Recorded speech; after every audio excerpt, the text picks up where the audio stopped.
Estaba pensando que los muros del aire y las historias de otras fronteras deberían participar en algún concurso de crónicas y pensaba yo que las crónicas son lo más leído en México y sin embargo los medios le dan poca importancia. ¿Lo sientes así? Que he sentido cierta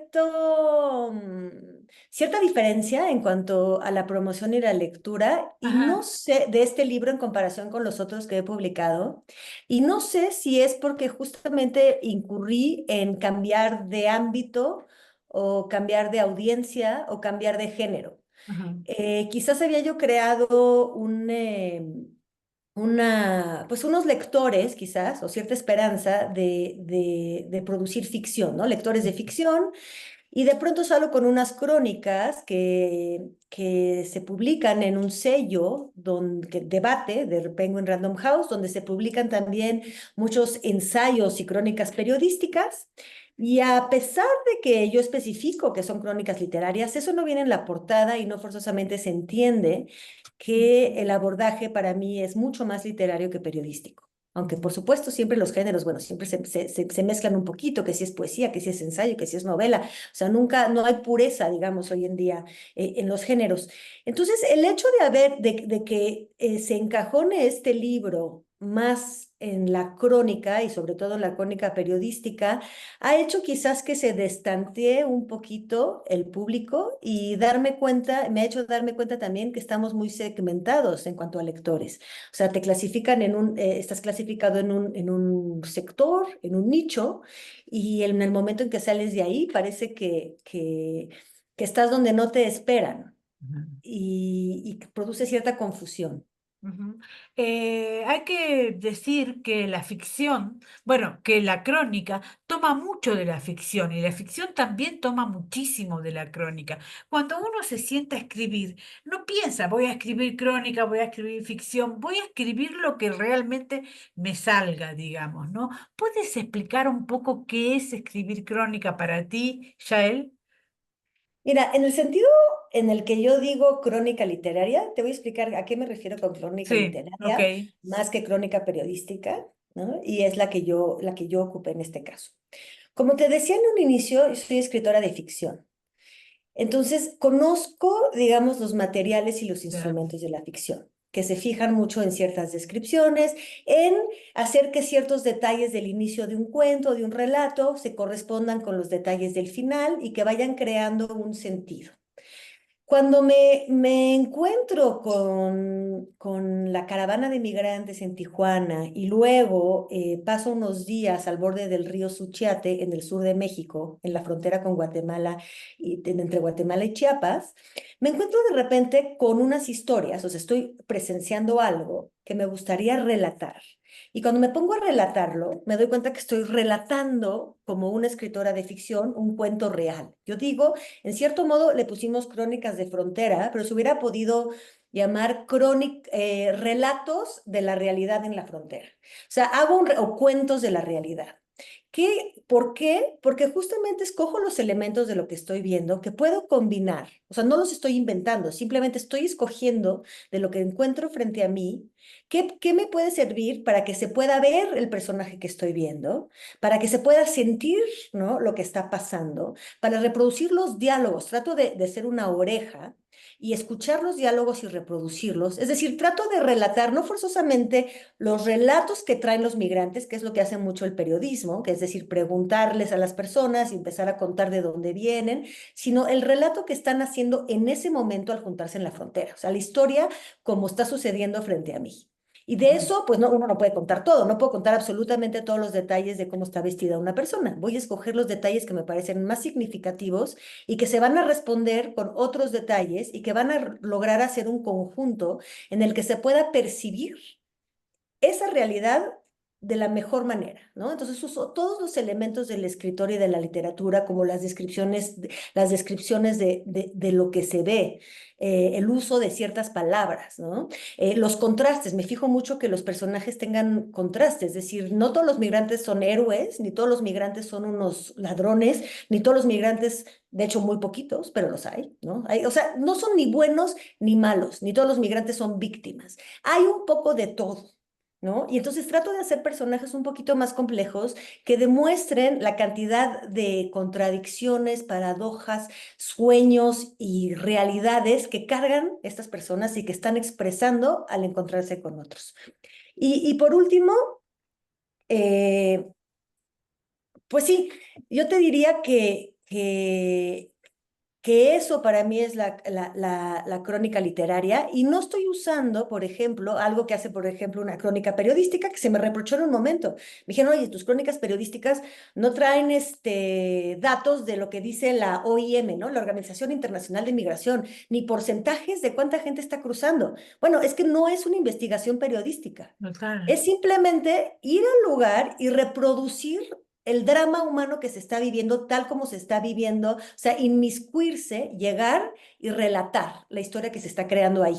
No se trata de investigar qué dijo los institutos internacionales y cuáles son las cifras, se trata de ver lo que ven ellos, escuchar lo que escuchan ellos y entender las ideas que portan y se confrontan entre ellas. Claro, cuando tú dices no se trata de ver lo que dicen los organismos internacionales, en cierta manera también subestimas un poco a la crónica periodística, porque la crónica periodista es crónica literaria finalmente, ¿no?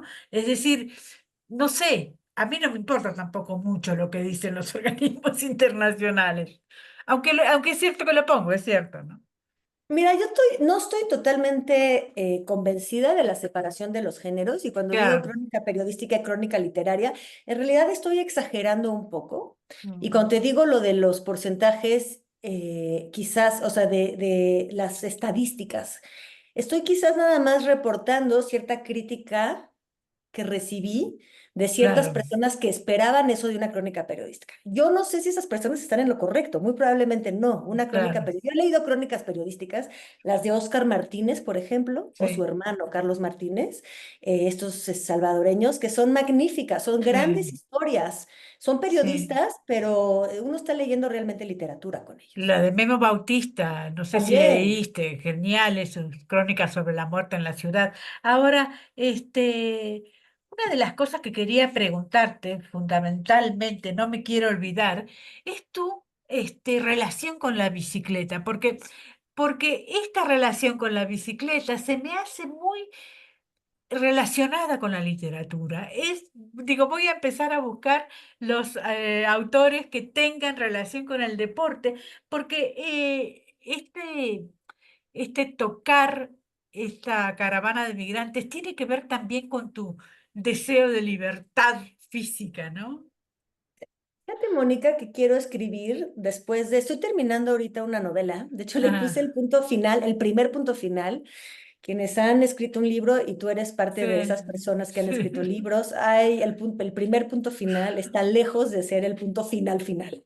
Falta por lo menos un año de correcciones, de sí. ediciones, Y que se achique, se de achique, se achique. de decisiones, sí, totalmente. Pero Sí. digamos que puse a una novela que llevo 7 años cargando, que no tiene el Ujú. tema de la bicicleta, pero me parece que el tema de la bicicleta viene después. Y Ajá, viene sobre todo porque en la bicicleta lo que he descubierto, o sea, realmente a través de la bicicleta, no solo la libertad, he descubierto esta sensación de libertad, esta sensación de velocidad, esta sensación de respirar la vida a pleno pulmón. También he descubierto mucho de la psicología, de una psicología, digamos, muy profunda a la que no tenía acceso antes de la bicicleta. El tipo de bicicleta que yo practico es altamente peligroso porque son saltos, son piedras, y el cuerpo, y uno tiene mucho miedo. Y estar confrontado a estos peligros, a este miedo, cuando uno está confrontado a eso, se da cuenta que la voluntad es una cosa y que el cuerpo, o sea, la mente tiene una idea de lo que quiere hacer, pero está dividida en muchas mentes. Hay otra, ¿no? Los psicólogos lo llaman ego, superego, inconsciente, etcétera. Pero el cuerpo tiene su propia agenda. O sea, el cuerpo no responde a lo que uno le pide, ¿no? Ante ciertas situaciones de peligro, en realidad hay varios actores en ti que desconoces que en ese momento aparecen. Yo de verdad estoy convencida de que voy a agarrar, voy a hacer el salto y estoy tranquila. Y resulta que mi cuerpo no está nada tranquilo, pero yo no me he dado cuenta y decide hacer por completo otra cosa, completamente absurda, en la que yo no estoy de acuerdo. Pero no espera mi acuerdo mi cuerpo para hacer lo que tenía planeado. Entonces, estoy realmente, y creo que eso se puede luego extrapolar a muchas situaciones donde la gente se siente en peligro y por eso entramos en tanta contradicción con nuestras acciones y nuestras acciones contradicen mucho nuestros pensamientos, Mm. ¿no? Entonces estoy viendo como este divorcio en situaciones extremas de lo que uno hace que no tiene que ver con lo que uno piensa, con lo que uno quiere hacer, con lo que uno piensa o cree que va a hacer, ni con la personalidad que uno se había adjudicado. Salen Ajá, otras cosas. ajá. Ahora, ¿tú has tenido miedo de la literatura, de escribir? Sí, sí, tengo miedo. Siempre tengo mucho miedo al fracaso, a no poder ser una escritora. Mi miedo más tremendo es que una persona sienta que está perdiendo su tiempo a la hora de que lee un libro mío. Ujú. Entonces, me esfuerzo muchísimo por eso. O sea, el miedo también te hace superarte, ¿no? Tengo miedo de este salto, ¿no? En la bici lo tengo que dominar. Tengo que entrenarme 1000 veces en un salto más chiquito hasta poder llegar al salto más grande. Y trato de tomar exactamente la misma responsabilidad cuando escribo. Escribo muy lento, yo siento muy lento, es un trabajo de todos los días, de mucho machacar, de mucho elaborar, justamente para tratar de vencer, ¿no? De vencer ese miedo, ¿no? Tratar de sentir lo menos posible de miedo sabiendo que entrego algo, nunca se va a quitar el miedo, pero lo mejor posible, justamente para que, pues con el enorme deseo de que la gente no sienta que pierde el tiempo, sino lo contrario al leer. Tu libro, Muros del Aire, me parece como un gran testimonio de lo que pasa en la realidad mexicana y debería venderse así. Debería estar en muchos lugares periodísticos y realmente, más allá de crónica literaria o crónica periodística, debería venderse así. ¿Qué es lo que pasa contigo y con el mercado? Mónica, yo creo que estamos aquí tocando uno de los grandes misterios del éxito comercial o del éxito en la difusión de un libro. Muchas veces pienso que es una suerte de lotería o de conjunto de circunstancias que están fuera de nuestro control. Eh, no me podría atrever a decir que mi libro, en este caso, merece más difusión o más conocimiento que otros. Hay algunos libros que conozco que son espléndidos y que yo creo que deberían de ser leídos en el mundo entero y que no salen de su comarca y de su pequeño grupo de lecturas, de lectores, de los happy few, mientras que hay libros que yo considero muy mediocres que están en todas partes y son un Sí. éxito. Esto es un ingrediente de circunstancias en el que caes en el buen momento, tienes justo la personalidad, hay una persona que habla, o sea, hay un conjunto de elementos que a veces parecen fruto del azar, pero estoy segura que si uno empieza a hacer un análisis serio, puede encontrar todos los pequeños ingredientes que hicieron que el pastel sepa delicioso y que tal libro tenga éxito. En este caso, al inicio yo te mencioné que pienso que quizás es por que pareció que cambié de ámbito y Sí. desconcerté el público, el primer público que yo ya había, digamos, no fidelizado, pero había acostumbrado o por lo menos me había ganado con mis historias de ficción, cuando parece que publico algo que no tiene que ver con eso, mientras que sí, es literatura para mí también y son grandes relatos de lo que está pasando. Por otro lado, también cambié de editorial, como sabes, me fui a una editorial grande que tiene una agenda repleta, que publica muchos libros por día y que selecciona a ciertos autores en detrimento de otros. Entonces, no hay suficiente difusión. Puede ser muchas cosas. Yo la verdad es que no lo sé y es parte de los grandes misterios, pero ahorita estoy trabajando otra vez en tratar de difundirlo porque creo que fue un trabajo en el que puse todo mi corazón, toda mi atención.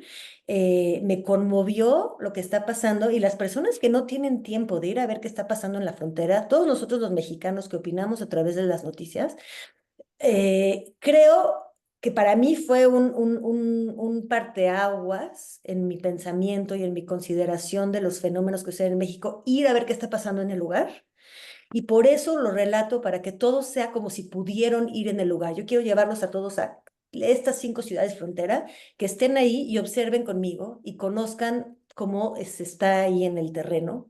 Y de preferencia que viajen también a ver por sí mismos, claro. Sí, también hay una cuestión de privilegiar a ciertos cronistas extranjeros que son divinos, son amorosos y leemos todos sus libros, contra los que están acá, digamos, ¿no? Sí. Digo, Memo Bautista, Tut, han hecho unos libros que son maravillosos y que podrían certificar lo que es México hoy, ¿no? Híjole, Mónica, pues la verdad me siento muy honrada de que digas eso de mi libro, te lo agradezco muchísimo, me toca directamente. Ahí de veras que no lo sé. O Ajá, sea, sí siento que hace casi nada me contactó un investigador de Francia, ajá, que se ganó un estímulo para analizar en la literatura mexicana, escrita por mexicanos, la representación de los migrantes centroamericanos en bueno, la literatura, ¿no? Y entonces me contactó a mí, va a tomar el libro de Antonio Ortuño, que es La fila india, y me preguntaba quién más podía leer, y todos los nombres que me venían a la cabeza que han tratado el tema son extranjeros. ujú, Había muy poco mexicano que yo pudiera señalar como él ha hecho un trabajo largo, literario y sostenido sobre la migración centroamericana en México, ¿no? Pienso en los Martínez, pienso en ya más antiguo, ¿no? Pues estos periodistas que viven en Nueva York ahora, ¿no? ajá. Como que los grandes cronistas que nos vienen a la cabeza, esos que escriben historias, sí tenemos tendencia a buscarlos en el extranjero. Sí, en ese sentido también perteneces un poco a la UNAM, que la UNAM ha hecho eso. La UNAM ha traído a casi todos los extranjeros. Sí, Jamás he invitado a Memo Bautista, por ejemplo. Jamás, sí, jamás. es Entonces, cierto. en eso digo, bueno, pero ¿cómo puede ser, no? No, no, Y yo una ya de no estoy las... en la UNAM. Por cierto que yo ya no estoy en la UNAM, entonces ya no puedo hacer nada. No, está bien, pero digo que hay como una cosa que creo yo que tiene que ver con privilegiar a los extranjeros que tenemos los mexicanos, que te tiene acá en México, ¿no? Mira, yo no estoy en contra para nada, porque creo que nos tenemos que escuchar en el mundo entero. Si algo Sí, quise decir sí, con este libro, o por lo menos espero que se sienta, sí, es que estoy totalmente en contra de estas líneas artificiales que tanto sufrimiento crean, claro, ¿no? Que tanta delimitación como de aquí para acá claro, somos diferentes, porque en realidad somos todos los mismos. Cuando tú hablas con un centroamericano, al final se parece a tu padre, a tu sí, hermano. O sea, somos realmente muy parecidos todos los humanos de este mundo y las fronteras es lo que ha creado siempre las guerras, ¿no? Pero es natural, o sea, son fronteras entre familias, o sea, hay todo tipo de fronteras, pero tengo una gran incomodidad con las fronteras. Entonces, yo sí estoy de acuerdo en que se vea también, que nos leamos también a los extranjeros, pero que nos leamos igual entre nosotros y con los que está, la visión de fuera. O sea, sí me gustaría que fuera equilibrado. Me da muchísimo gusto que no nos encerremos en la visión mexicana, eso sí. no, eso seguro. Pero Ahora, estaría padre entrar en diálogo, poder ver nosotros y poder ver lo que hacen también desde fuera, cómo nos ven. Estaría padrísimo que tengamos más equilibrio, ¿no? Más equilibrio en nuestras lecturas. ahora, la última. Los pocos, muchos que han leído tu libro de crónicas deben saber también que eres una gran cuentista, que ya ha Mm. hecho 2 libros de cuentos maravillosos y poder ampliar esa lectura sobre ti, digamos, ¿no? Pues sí, la verdad es que eso espero. Creo que Ah, si en algo podría yo decirme, más allá de que si escribo ficción o crónicas o periodismo, porque sin duda, Mónica, hice trabajo de periodismo. ah, De hecho, me fui Creo que fue una especie de especialización, o por lo menos una mini especialización en periodismo lo que hice, porque mis primeras crónicas fueron con toda la inocencia de quien está en el lugar y se encuentra con un fenómeno y lo trata de comprender, ¿no? Y se confronta a él y a sus paradojas. Eso fue en la primera crónica. 3 años más tarde, que concluyo con la última, voy con teléfonos de personas. En Reynosa ya no lo dije, que es la última crónica la hago en Sí, Reynosa. Estuve con un fixer, hice entrevistas más planeadas, si uno se sí, quiere, ¿no? Tengo grabaciones. De las primeras crónicas créanme, así fue. Yo nada más escuché, vi, reproduje. Las últimas ya tengo grabaciones. Es decir, en cierto modo fui profesionalizándome también y eso estuvo claro, padrísimo porque uno lógico, aprende de los lógico. oficios y lo vas integrando. No, y Pero si yo además si soy hicieras algo, una novela investigada así, también sería lógico, digamos, ¿no? sí, totalmente. De hecho, investigo mucho para las novelas también. Y entonces, lo que yo soy es una narradora, narradora Ajá. de la imaginación o narradora de la realidad, pero yo me gustaría que mis lectores, pues, vean, pues, simplemente es una manera de narrar, ¿no? De una manera de sentir y narrar lo imaginario y lo real. Muchísimas gracias, Yael. Un beso enorme. A ti, muchísimas gracias, Mónica. Te agradezco muchísimo esta charla tan agradable y tu lectura tan generosa. Un abrazo, bye.